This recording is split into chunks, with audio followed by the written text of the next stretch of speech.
guys, welcome back to the only video on YouTube where by watching this, you get access to the luxurious VIP lounge where everyone is rich and beautiful and no one has ringworm. I don't know who started this rumor, but no one's had ringworm here for weeks, okay? Well, it's been a bit. I just woke up from a very long nap. A very, very long nap. And would you look at that? It's the holiday season, and I thought, what better way to reflect on this past year than by revisiting one of our good old friends like Dhar Mann. Mr. Mann has been busy this year, where he's released not only one, but 2 hour-long holiday specials. Also, I do want to commend Dhar Mann. His latest holiday special is doing a fundraiser for the Los Angeles Food Bank, which seems like a great cause. So I'm going to drop a donation on there before I get to goofing on this video to clear my conscience. So gather up your Christmas hams and cuddle up to that Yuletide log. I don't really know or understand a lot of Christmas traditions. My family didn't really celebrate it growing up. You can watch this video if you want to find out why. But settle in for a nice heaping helping of Dhar Mann's Christmas special. Hey Dhar Mann fam, welcome to our first ever Christmas special. First off, why he talk like that? It's like an AI that's learning how to replicate human emotion, but it's stuck on forced positivity. I have a new theory. I think Dhar Mann is a rogue Google AI that's been unleashed onto YouTube.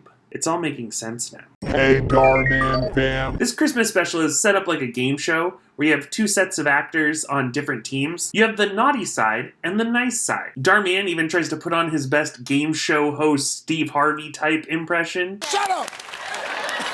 Nasty ass audience. And we get this wonderful interaction. How's it feel to be here tonight? Well, it feels amazing. Thank you so much. I'm just ready to turn that naughty team into being whatever. Carl, come again? You want to try that line read one more time? I'm surprised Dhar Mann even kept that in. Like, this isn't live. There's no studio audience. You could just run it back and be like, hey, let's try that one more time. Let's try to make it make sense. Also, the amount of forced laughs in this opening segment is insane. I got you, okay. There's also just a ton of other weird flubs that they left in that just kind of gives this whole thing a weird vibe. I've got Team Naughty. Then we'll determine who's, yeah. Yeah. It really seems to make it clear that they either just didn't give a crap whatsoever, or they threw this whole thing together way last minute. So Dhar Mann goes over the rules for the competition and then introduces us to his creamy pie. Got an extra Creamy pie. And then we get our first video. This one is called A Landlord Evicts a Poor Grandpa on Christmas, only to instantly regret it. I love how Dhar Mann doesn't even try to spruce up these titles whatsoever for the Christmas special. Like, nope, that's just fully what the YouTube thumbnail's going to read. Going with something like The Eviction, no, that's too blasé. I prefer a full plot summary and breakdown for my story title. Hey, can I get 1 ticket to see that new nerdy kid gains superpowers to think so goddamn hard that all his enemies become so annoyed they quit being evil? Sorry man, that's sold out. What about that one, sad girl gets even sadder, and then a fun montage turns everything around and we all learn a little bit about ourselves in the end? Nah, we actually stopped showing that one last week. Is there anything I can see at this theater? Let me see here. Looks like I still have tickets available for a skit that doesn't really have an ending to it and just kind of goes on until both characters end up spontaneously combusting. Yeah, sure, I'll take 1 ticket to see that. Okay, that'll be 1333.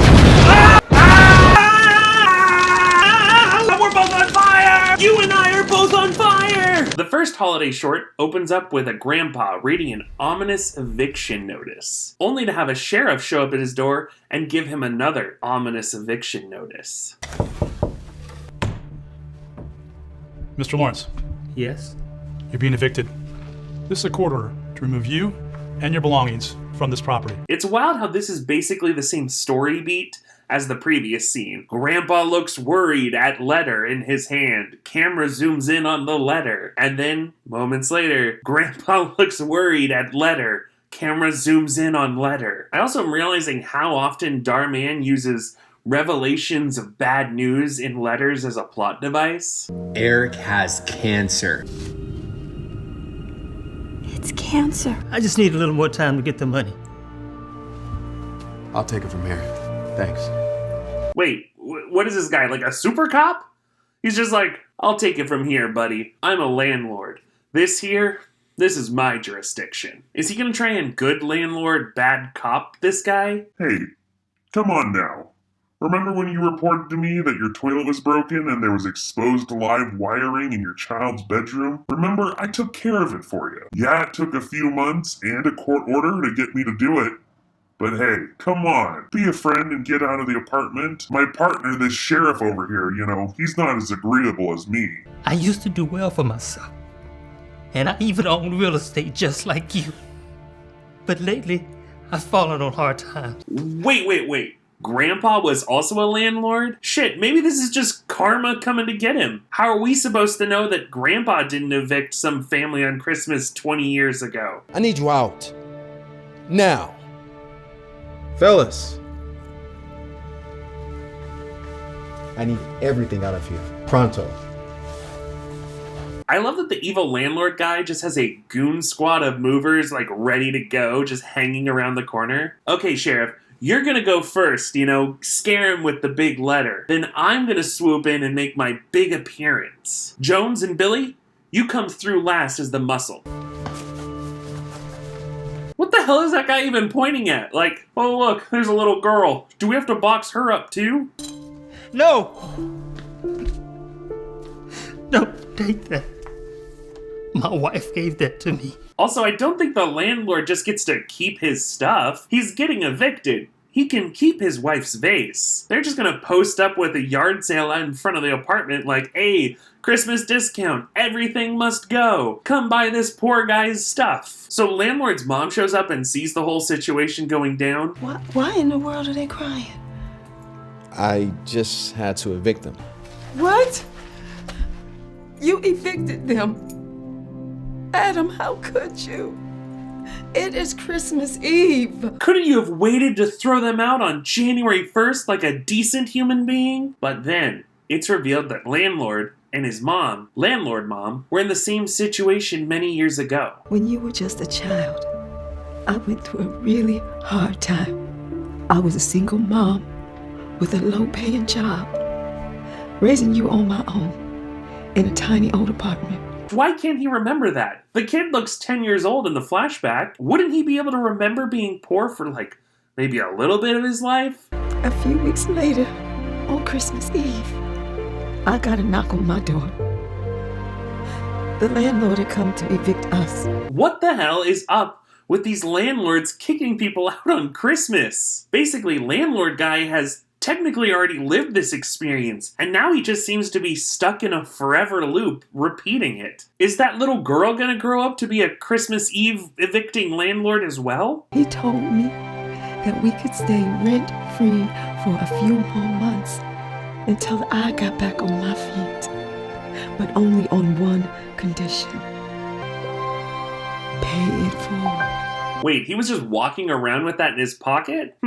Might need this tiny little piece of paper with the words "pay it forward" written on it at some point later. Better keep that folded up and right here close in my breast pocket. Now I gotta go evict some poor people. So the landlord has a change of heart and lets the grandpa know that he isn't actually going to evict them. I'm gonna give you some extra time to help you get back on your feet.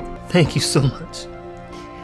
You have no idea how much that means to us. What if the grandpa was just like, and don't you worry, I placed a big bet on the horse races tomorrow. We're about to come into a bunch of cash. I'm feeling lucky. It's that you paid for it too.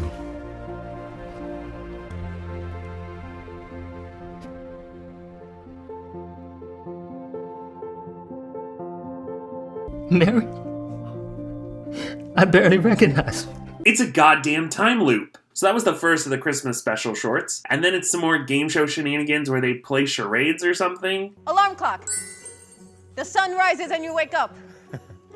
There you go. It was alarm. And then we jump into our next short. It opens up with a teacher having a bunch of students put their letters to Santa in a bag.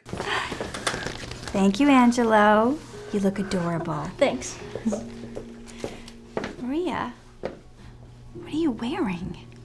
Your outfit looks terrible. Jesus, she's a little kid. Damn, Maria, is that garbage couture? You look like a dirty, stinky rat that's been doing dirty, stinky little rat things all day. It's just a blue sweater. Like, the teacher ain't got nothing to say about my man Darren back there? Plaid? Really, Darren? You're gonna ruin the holiday photo. You know what? Go stand in the back behind Angelo and Patrice so no one can see that outfit. Ugh. An uggo like Maria is going to ruin that photo. I'm glad the teacher had her stand behind the two tall kids. Also, it's great that the photographer is just standing there while this teacher verbally abuses a student. Like, doesn't say anything, just is like... I like taking pictures. It's a canon. What's that teacher saying over there? I have so much paint before I came in to take these class photos. And Jessica, I see you brought the pizza. Perfect. Maria, you were supposed to bring chips.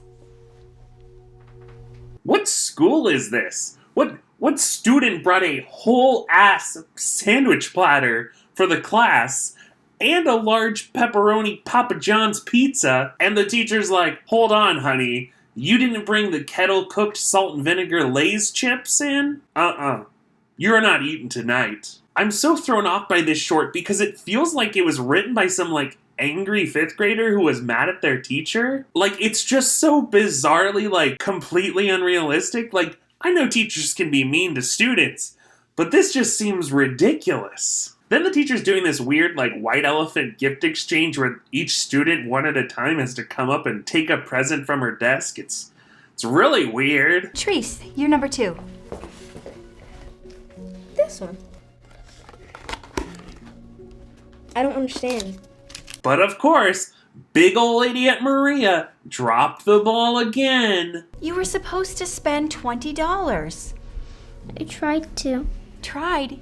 You didn't try at all. Where the hell are these kids going to get $20? What kind of white elephant gift exchange is mandatory? Like, these kids aren't making any money. Also, has this teacher never heard of, like, a student living in poverty? So then the teacher reads Maria's letter to Santa Claus and has a change of heart. She realizes that Maria's mom recently lost her job and they're struggling to make ends meet. Which seems so crazy because the only reason she decided not to be a complete jerk to Maria anymore is because she's living in extreme poverty. Like, anything less than that and she'd just be like, back of the class, dork. What is that, a shirt you're wearing or Swiss cheese? You know, because of all the holes in it. Also, at the end of every short, Dhar Mann kind of summarizes the moral we're supposed to take from the story. I hope you enjoyed that video, which shows us the importance of not judging others, because we really never know what someone is going through. You know, if you, a full-grown adult, sees a 7-year-old that seems to be struggling, don't go with your gut instinct of calling them a broke-ass bitch and tossing them into the nearest dumpster. You don't know what they might be going through. Okay, so I've got about one more of these shorts left in me, so let's just jump to the last one and see if it ends big. So this last short opens with this kid that's absolutely losing his mind over Christmas trees. Like, I've never seen someone get this hype over a fern before. Oh my gosh, can we get this one, Dad? It is perfect. $300 for a tree? Honestly, I have no idea how much trees cost, but there's no way they cost $300. Hey, what about this one? It's pretty nice. What? The next tiny little tree costs $100? Where are they shopping? Is the tree part HomePod or something? Is this some Santa smart home technology that I'm not aware of? This is the worst Christmas tree ever. Can't believe you're getting this. I gotta say, I agree with the kid. That tree is not worth $100, and that guy is crazy for considering buying it. Oh, here are the lights. I like these. Those are $40. We can't spend $40 on lights. Let's get these. But those, they look so cheap.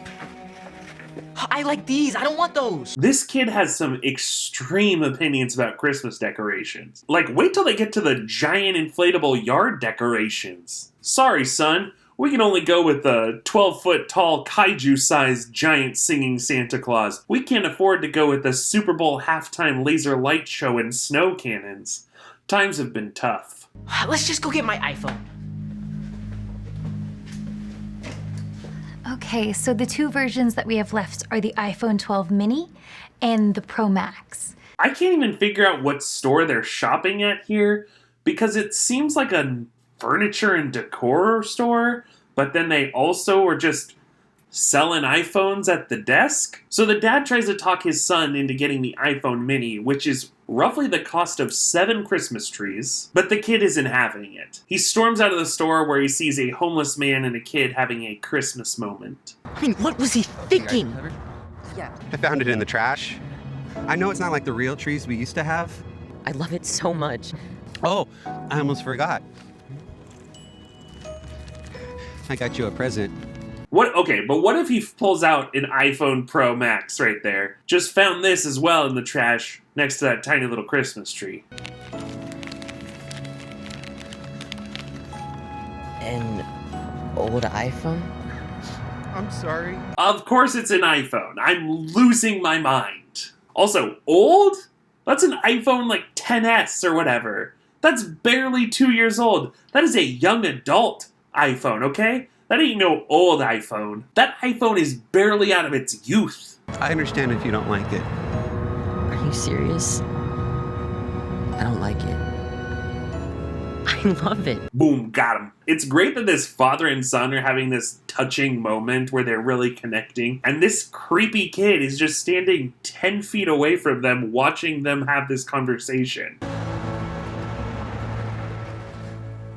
Robbie, I've been so worried about you. He was outside for like 10 minutes. Why does the dad act like he hasn't seen his son in 10 years? It's been so long. I've been trapped inside this furniture store for 10 years. So the kid's dad ends up buying him the fancy iPhone 12 Pro Max and the giant $300 Christmas tree and the super fancy lights he wanted. But because he creeped on that homeless father and son and saw the struggles they were facing, he decided he should just give it back. It really goes to show the power of kindness. And the power of the new iPhone 12 Pro Max, available at a local Apple store near you. So that wraps up Dhar Mann's Christmas special. Oh, wait, I forgot one more thing. He also covers the losing team in his creamy pie. Spend time with your family. That's gonna wrap up this video. Let me know down in the comments your favorite Dhar Mann inspired Christmas miracle. Feel free to like the video and subscribe if you want to see more from me. And follow me on Twitter, Instagram, Twitch, join the Discord. All that stuff's down in the description. But until next time, catch you later. Creamy pie.